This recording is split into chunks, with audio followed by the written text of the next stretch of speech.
Readings of Almighty God's Words. Exposing Antichrists. Excursus 1. What the Truth Is. Between hardship and humiliation, which one is positive? Is there a difference between the two? Hardship is positive.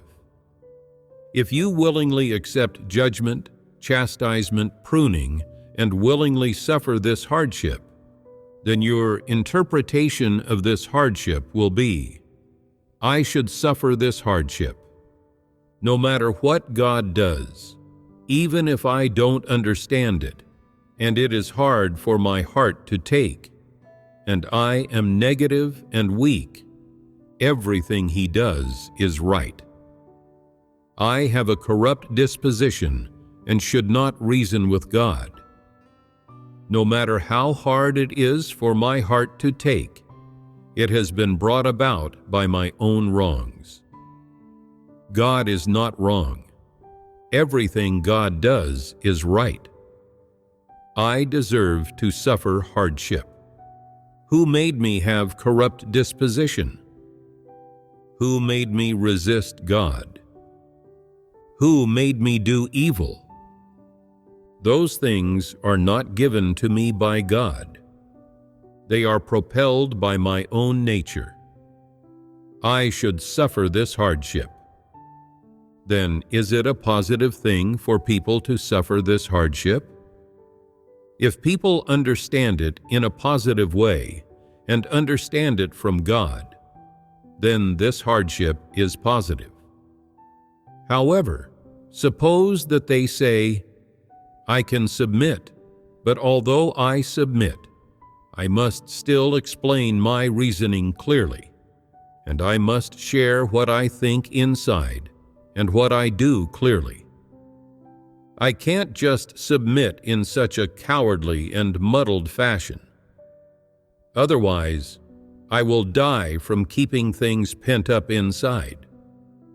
They always want to explain things clearly and plainly, explain the ins and outs of things clearly, talk about their reasoning, talk about what they think, talk about how they pay a price, and talk about how correct they are.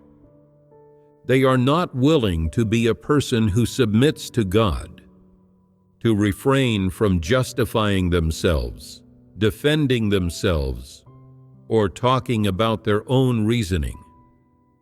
They are not willing to act like that. In that case, what do they treat submission as? They treat it as enduring indignity. What do they think inside? I must endure all this indignity in order to make God approve of me and say that I have submitted. Does this humiliation actually exist? If it does not exist at all, why do they still explain things clearly and plainly in order to cast off this humiliation? This is not true submission. Even if the intent with which you do things is right, God wants to orchestrate things this way. You do not need to defend yourself. You do not need to reason.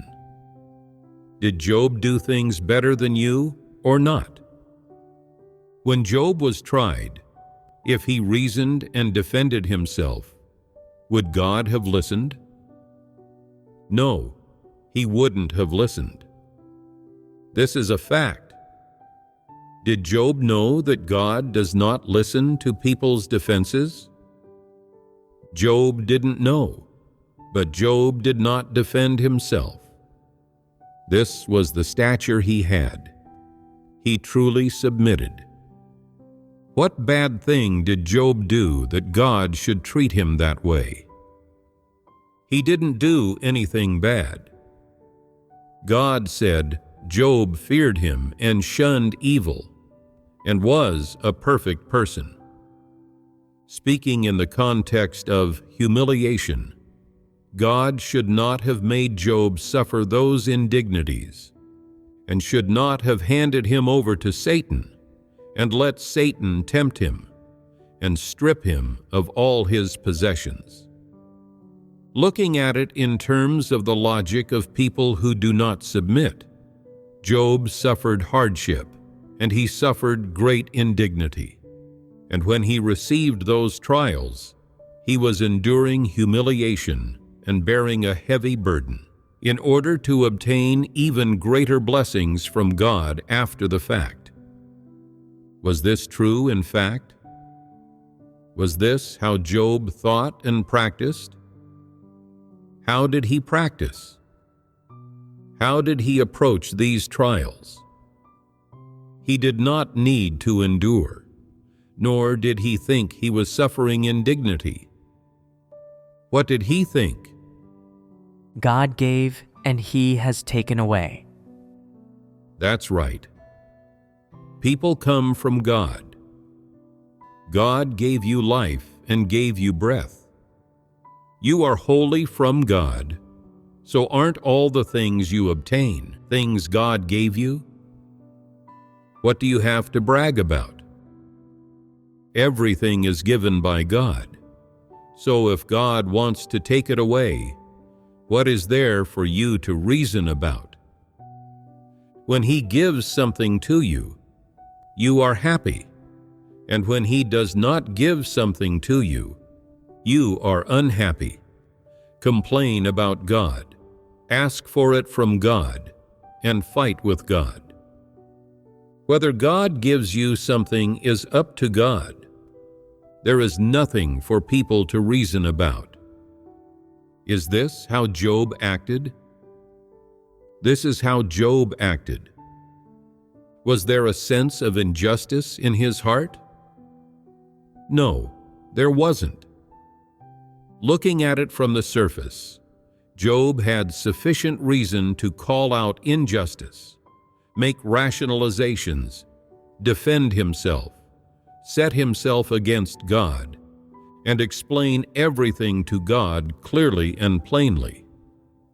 He was the one who was most worthy of doing these things, but did he do it? No, he didn't. He didn't say a word, just did a few things. He rent his mantle, shaved his head, and fell down on the ground and worshipped. What kind of person did this series of actions make people see him as? A person who feared God and shunned evil, and a perfect person. What is the definition of a perfect person? Someone who does not pass any judgment on what God does, who instead praises and submits to it, and no matter how great a hardship they suffer, does not say, "I've suffered an injustice. This is an indignity." No matter how great a hardship they suffer, they never display one word of this sort, or say one word of this sort. What is this called? Non-believers call it foregoing the self. Where is the logic here?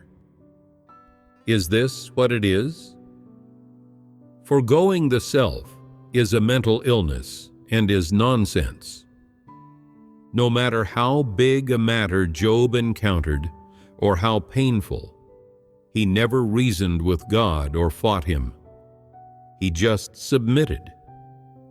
What was his initial reason for submitting? Fear of God. His ability to submit came from his understanding of God. He believed that everything comes from God, and that everything God does is right. Some group leaders and supervisors who get replaced cry without end, throw a fit, and get emotional. They think they have suffered an injustice, complain that God is not righteous, and think that the brothers and sisters should feel bad about exposing and reporting them, saying, You people have no conscience. I was so good to you, and this is how you repay me. God is not righteous. I have suffered such a great injustice, yet God did not protect me. They just dismissed me harshly. You all look down on me, and God looks down on me too. They think they have been treated very unjustly and throw a fit. Tell me, can a person like this come to submit? From what I see, it isn't easy. So isn't it over for them? What are you throwing a fit for? If you can accept it, then accept it. If you can't accept the truth and can't submit to the truth, then get out of God's house. Don't believe in God. No one's forcing you.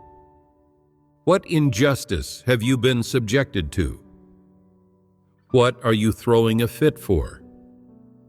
This is God's house. If you have what it takes, go throw a fit in society and go look for Satan's and devil kings to throw a fit at. Don't throw a fit in God's house.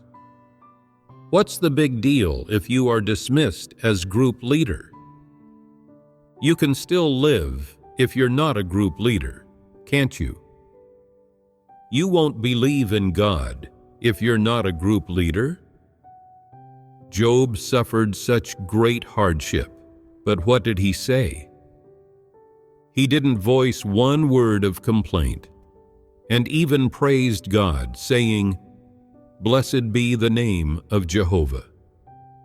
Did he praise Jehovah's name because he received an abundance of rewards and benefits? No. That was just how he understood and how he practiced. Doesn't this have to do with a person's character as well? Some people have low integrity, and when they are slightly wronged, they think they have been treated extremely unjustly, and that everyone under the sun should feel guilty about it and ask them for forgiveness. These people are so troublesome. How would you explain the word indignity?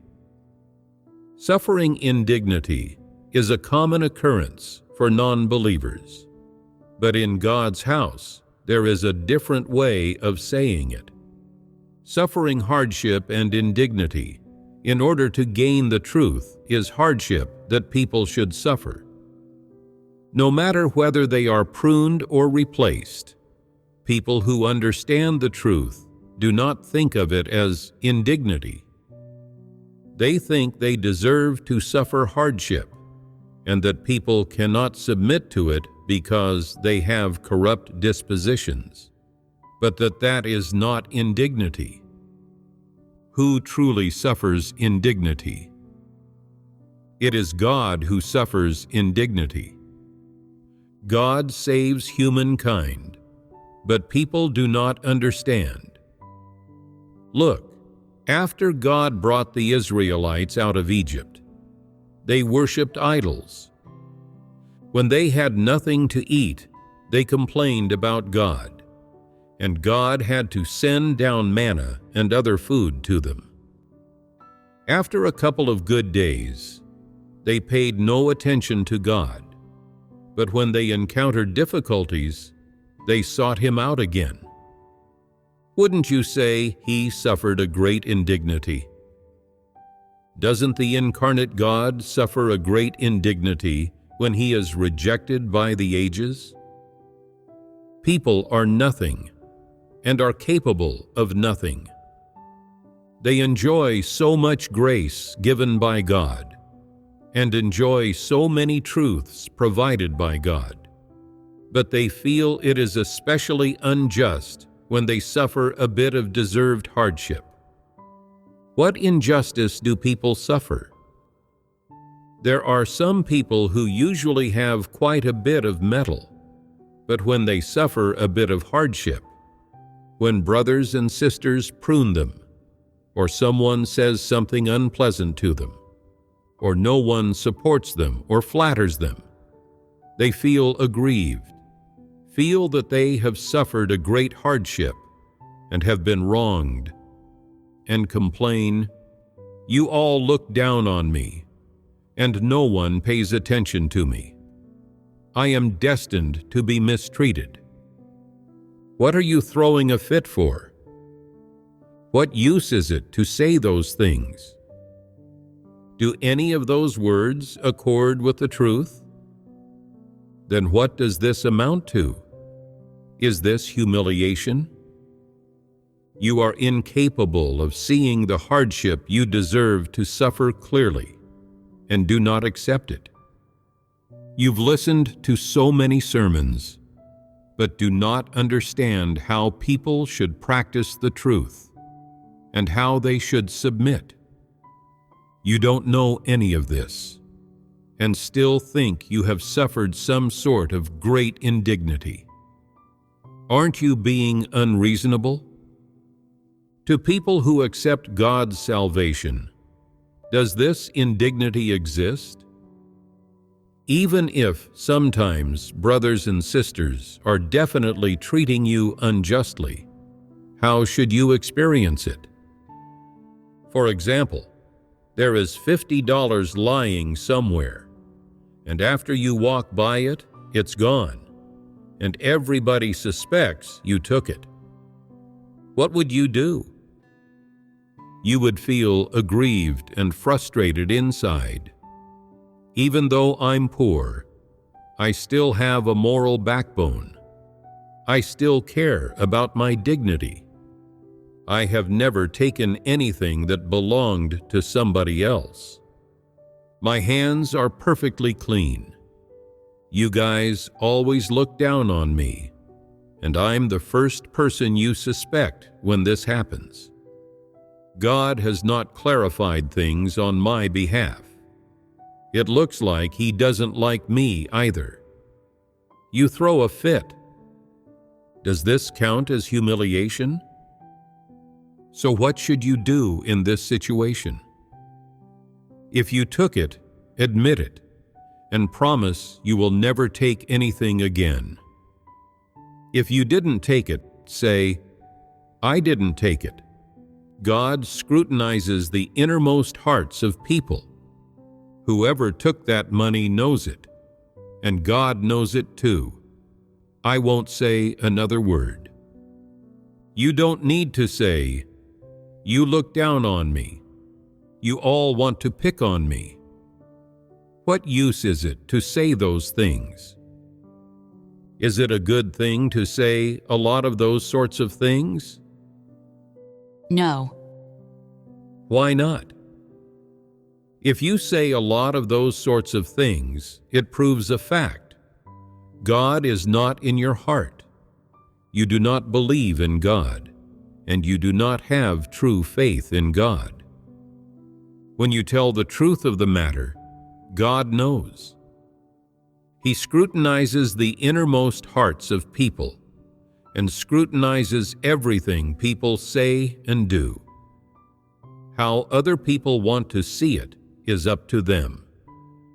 You believe that God knows all these things, and there is no need to say a lot. Do you need to feel aggrieved? No, you don't. Of what consequence is this matter?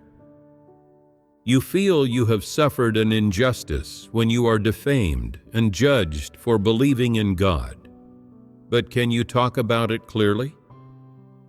By single-mindedly defending yourself against them, you are delaying the proper issue. This is pointless, isn't it? What use is it to reason with them? This is not practicing the truth. People suffer much hardship during the process of experiencing God's salvation. Is the hardship people suffer indignity? It certainly is not. Why do I say that? Because people have corrupt dispositions. people should suffer this hardship. People have corrupt dispositions. This is part of it. In addition, whichever aspect of the truth you don't understand, and whatever part inside of you is still negative, you can bring it up and fellowship on it. You do not need to keep it pent up inside.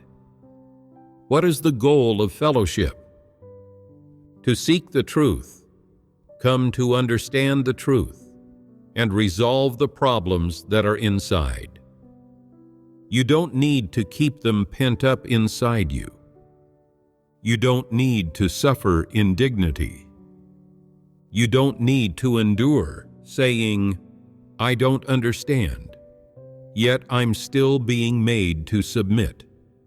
I must understand before I submit." If you don't understand, you can fellowship. Seeking the truth is the correct path. This is not wrong. When some things are fellowshipped on and explained clearly, people will know what to do. You should harbor an attitude of seeking the truth and resolve problems by seeking the truth. If you do not understand the truth and only practice submitting, ultimately, you will still be unable to resolve your problems. Therefore, even if you are required to submit, you are not required to submit in a muddle-headed or unprincipled way. However, there is a most basic principle contained within submission, which is when you don't understand, you should first submit, have a submissive heart, and a submissive attitude. This is the rationality people should have. After accomplishing this, then slowly seek. This way, you can avoid offending God's disposition and can be protected and make it to the end of the road. Are all the words God uses to expose, condemn, and even judge and curse people meant to humiliate people? Do people need extreme patience to endure all this? No, they do not. On the contrary, people need extreme faith to accept all this. Only by accepting this can you truly understand what exactly Satan's corrupt nature is, what exactly people's corrupt essence is, what exactly the source of people's antagonism toward God is, and why people are not compatible with God. You must seek the truth in God's words before you are able to resolve these problems. If you do not accept the truth, and no matter how clearly God's words state things, you do not accept it, then you will never resolve those problems. Even if you understand that God's words do not humiliate us, they just expose us and are for our own good. You only acknowledge this in the sense of doctrine. You will never come to understand the true meaning of everything that God says, or what the effect it is meant to achieve. You will also never understand what exactly the truth God talks about is. After fellowshipping in this way, isn't it able, to a certain extent, to make people have a proactive and positive attitude toward accepting being pruned, accepting being replaced, and accepting the work, arrangements, and sovereignty that God carries out, which do not accord with people's notions? At a minimum, people will think that everything God does is right, that they should not understand it in a negative way, and that the attitude they should have first is to actively accept, submit, and then cooperate with it. Everything God does to people does not require strong patience on their part, meaning you do not need to endure all of this. What do you need to do? What you need is to accept, seek, and submit. The term enduring humiliation that non-believers use is clearly abusive toward people. Nothing God does requires you to endure humiliation. You can practice patience, love, humility, as well as submission, acceptance, honesty, openness, and seeking. These things are relatively positive. So, what is the logic behind what non-believers are saying? It is satanic philosophy and satanic lies. In sum, enduring humiliation is not a principle which those who believe in God should observe. It is not the truth. It is a satanic thing. Enduring humiliation is not what God requires people to do, because no humiliation exists here. All of God's actions toward people are ones of love, salvation, looking after them, and protecting them. The things God says and the work He does in people are all positive and are all the truth. Not one bit of them is the same as those of Satan, and there are none of Satan's methods and means. Only by accepting God's words can people be purified and be saved. In what ways does the act of enduring humiliation that Satan speaks of manifest in people? It manifests in people in the form of harm, abuse, ravaging, and trampling. In some, it brings calamity upon you. Regardless of whether you have suffered hardship or suffered indignity, in short, what people ultimately gain from the things that Satan subjects them to is certainly not the truth. What do people gain? Pain. What Satan affects in people is innumerable forms of humiliation and ridicule, as well as abuse and corruption. So what does it achieve in people and make them feel? It gets people to endure grievances and make accommodations in order to preserve themselves, and even makes them become warped inside. People learn to use all sorts of tactics and methods to handle and approach all of this, and learn to butter people up, pretend, and speak falsehoods. When people reveal and manifest all these things, are their hearts willing, happy, and at peace, or angry and in pain? Does the anger in people's hearts increase or decrease the more they endure humiliation in this world? Then, do people view humankind in an increasingly hostile way or an increasingly loving way? People view humankind in an increasingly hostile way and hate everyone they see. When people are young and have just entered society, they see everything as wonderful and trust people with particular ease. When they reach their 30s, they do not trust others so much anymore. When they reach their 40s, they don't have trust for most people. And when they reach their 50s, their hearts are full of hatred, and they are given to turning around and harming others. Before they become filled with hate, what do people endure? It is all indignity and pain. When you don't have the capability and power that others do, when others say you are something, you must quickly nod your head in acknowledgement.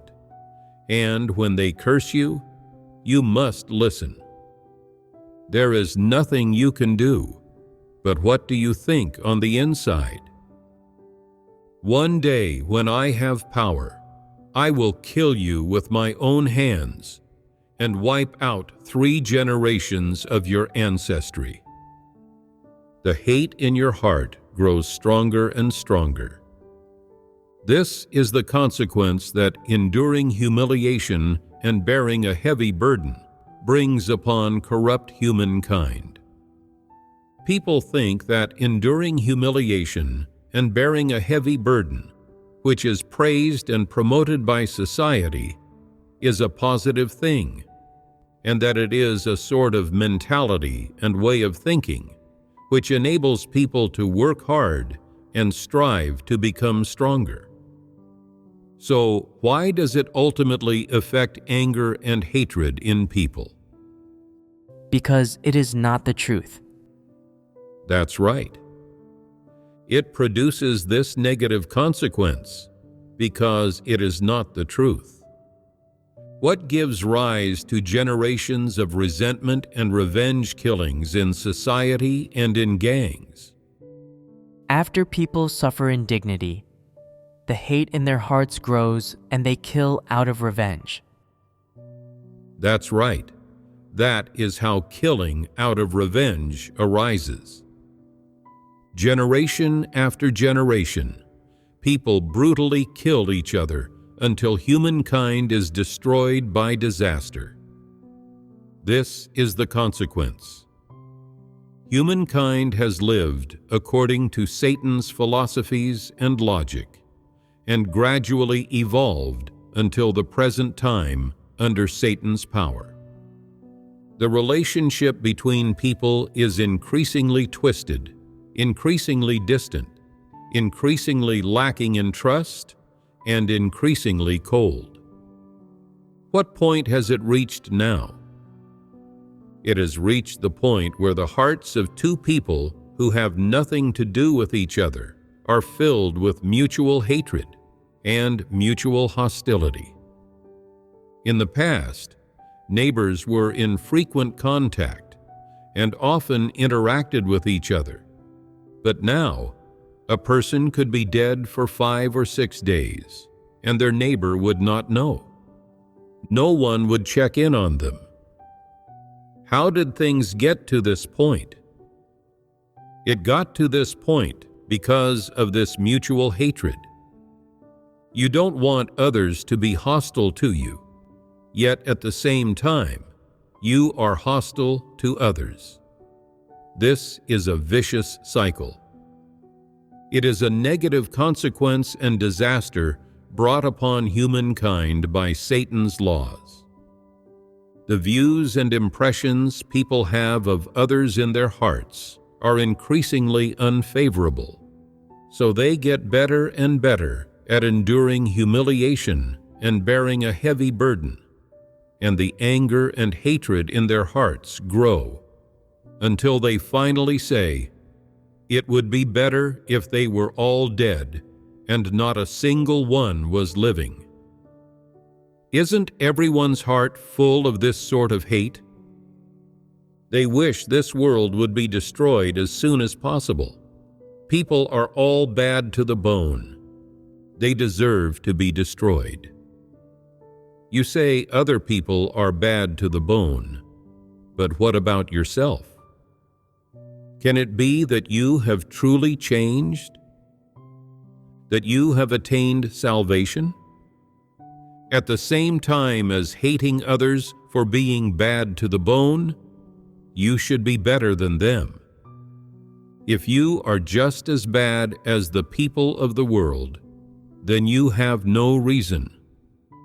When a person with reason sees that humankind is bad to the bone, they should pursue the truth and live out human likeness to satisfy God. This is what is suitable. This way, when God destroys this wicked human race, they will be spared. Do you hate this wicked human race? Yes. Most people who believe in God have some humanity and reason. Their hearts are kinder. They yearn for the light, and they yearn for God and the truth to hold power. They do not like wicked things, and do not like things which are unfair. They should be filled with hope, love, and tolerance for humankind. So how can they hate humankind?